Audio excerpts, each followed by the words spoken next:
સુરત માં હર ઘર તિરંગા અભિયાન અંતર્ગત એક ભવ્ય તિરંગા યાત્રાનું આયોજન કરવામાં આવ્યું હતું, જેમાં હજારોની સંખ્યામાં સુરતીઓનો અનોખો દેશપ્રેમ જોવા મળ્યો. આ યાત્રા વાઈ જંકશન થી લાલભાઈ કોન્ટ્રાક્ટર સ્ટેડિયમ સુધી કાઢવામાં આવી હતી, જેના કારણે સમગ્ર રસ્તો તિરંગામય બની ગયો હતો.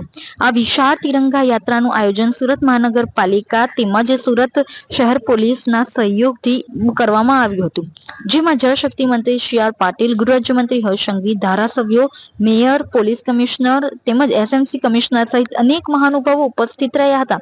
સાથે આ તિરંગા યાત્રામાં અનેક શાળાઓ, સંસ્થાઓના અગ્રણીઓ પણ જોડાયા હતા. હાથમાં તિરંગો લઈને મોટી સંખ્યામાં લોકો અને નાના બાળકો પણ આ યાત્રામાં ઉત્સાહભેર જોડાયા. આ યાત્રા દરમિયાન દેશના વિવિધ રાજ્યોની ઝાંખી પણ રજૂ કરવામાં આવી હતી, જેને યાત્રામાં 4 ચાંદ લગાવ્યા હતા. તેમજ આ સમગ્ર યાત્રામાં ભારત દેશનું સૂત્ર વિવિધતામાં એકતાના પણ દર્શન થયા હતા. ગૃહ રાજ્યમંત્રી હર્ષ સંઘવી પણ સમગ્ર યાત્રા દરમિયાન હાજર રહીને સુરતીઓનો જુસ્સો વધાર્યો હતો. આ યાત્રાએ દેશવાસીઓમાં દેશભક્તિની ભાવનાને વધુ મજબૂત બનાવી હતી. मेरा नाम है पूजा थापा, मैं नंदुबा इंग्लिश एकेडमी स्कूल की तरफ से यहाँ आई हूँ. हमारा पूरा ग्रुप है, ये हमारे सारे टीचर्स का. हम सबको बहुत अच्छा लगा तिरंगा यात्रा में आते हुए, देश के लिए अपना इतना सहयोग करते हुए. और हमारे सारे टीचर्स मिलके यहाँ पे किए, हम जो भी करते मिलके करते हैं और हमारे स्कूल को आगे लेके आते हैं हर लेवल पे. आज जो तिरंगा यात्रा में आप जुड़े हुए, कैसा लग रहा है? किस तरह का देश प्रेम लग रहा है? बहुत अच्छा लग रहा है. हमारे देश के लिए कुछ कर रहे हैं. हमारा जो काम है, हम जो बच्चों को पढ़ा रहे हैं उसमें भी हम यही चीज सिखाते हैं. आज हम लोग खुद इस चीज में कंट्रीब्यूट कर रहे हैं स्कूल का नाम को लेके, और बच्चों को भी अच्छा एग्जाम्पल दे सकते हैं, जो कि हमारे पास गर्व की बात है. ये जो तिरंगा यात्रा है वो कहाँ से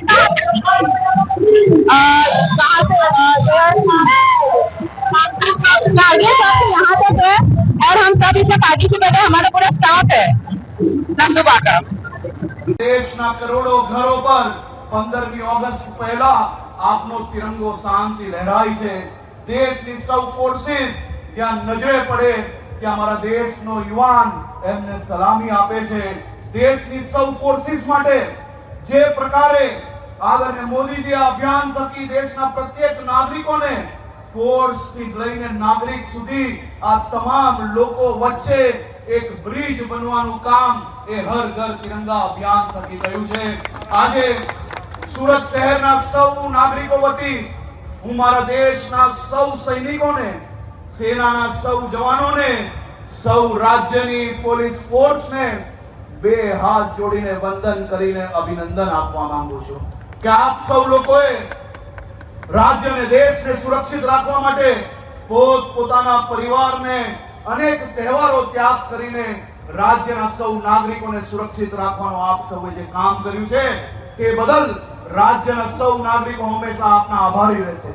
देशनी सेनाना सौ फोर्सिस, एरफोर्स होय, आर्मी होय, नेवी होय, कोस्टगार्ड होय, बीएसएफ होय, सीआईएसएफ होय के पछी देशना सौ जवानो एमने देशना सौ नागरिको वती आपनो आभार मानु छुं के आप सौ लोकोए जे प्रकारे देशनी सौ सीमाओ सुरक्षित राखवा माटे रात दिवस एक कर्या छे ते बदल मारा सूरत शहेरना नागरिको वती हूँ आपने अभिनंदन आपું.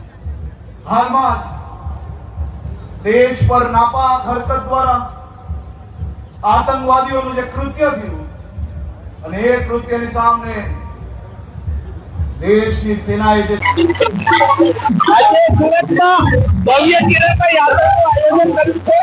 સુરત એટલે મિની ભારત છે. સુરતમાં દેશના લોકો રહે છે. આજે જે લોકો રહે છે વર્ષોથી સુરતી બની ગયા છે. આજે પોતાના સ્ટેટના પોતા સાથે જોડાણ કરવાના છે. એક ઐતિહાસિક તિરંગા યાત્રા બનવા જઈ રહી છે.